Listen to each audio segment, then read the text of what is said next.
basmalah yang dijadikan pembukaan oleh Al-Imam Ibnu Jama'ah menunjukkan kepada kita bahwa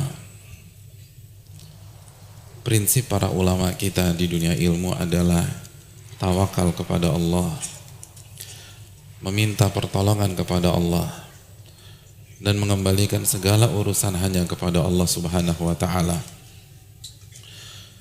Dan ini atmosfer dunia ilmu, hadirin.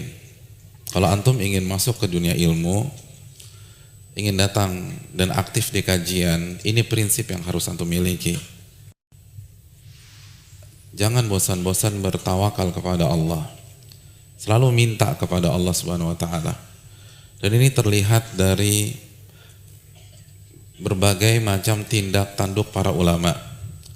Terlihat dari sikap-sikap mereka.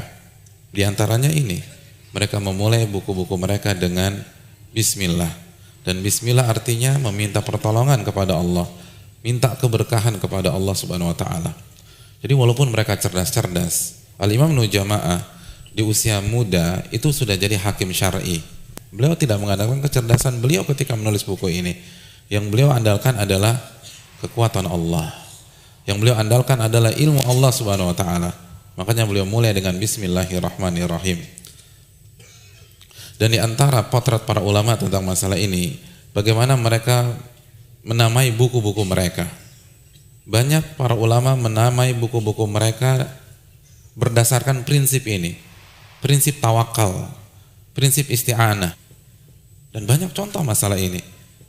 Contohnya Al-Imam Ibnu Hajar ketika mensyarah Sahih Bukhari, judul apa yang beliau berikan ya untuk buku beliau? Fathul Bari. Fathul Bari. Apa arti Fathul Bari? Fat itu pembuka. Al-Bari salah satu nama Allah Subhanahu wa ta'ala. Itu judul buku, itu ada filosofinya. Artinya, saya tidak akan bisa menulis syarah Bukhari kecuali dibuka oleh Al-Bari Allah Subhanahu wa ta'ala. Dari judul buku aja sudah melambangkan ketawakalan seseorang. Dari judul buku saja sudah melambangkan ketergantungan seseorang kepada Allah Subhanahu wa ta'ala. Al-Imam Syaukani punya buku tafsir, judulnya apa? Fathul Qadir. Al-Qadir adalah nama Allah Subhanahu wa ta'ala. Jadi beliau ingin mengatakan, saya nggak akan bisa menulis buku tafsir seperti ini kecuali dibuka sama Allah Subhanahu wa ta'ala. Secerdas apapun mereka nggak bisa. La haula wa la quwata illa billah. Tidak ada daya dan kekuatan kecuali dengan petunjuk Allah Jalla wa ala.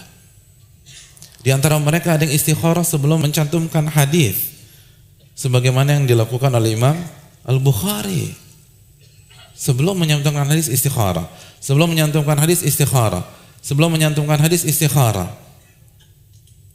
Jadi antum bayangkan, untuk satu buku saja ribuan kali beliau istikharah. Dia mau ngapain sih? Mau ke Singapura?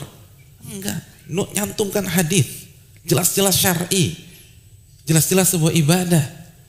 Tapi khawatir kalau saya mengandalkan kecerdasan saya, jangan-jangan salah menyantumkan babnya sama hadisnya nggak nyambung, atau mungkin hadisnya bermasalah.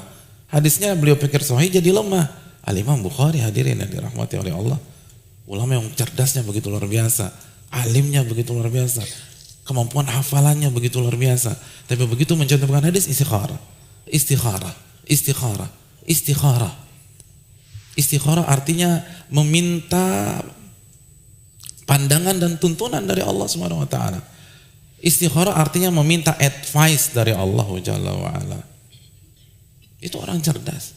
Yang cerdasnya ribuan kali daripada kita. Istikharah setiap menyantumkan hadis. Ribuan kali istikharah hanya untuk satu buku.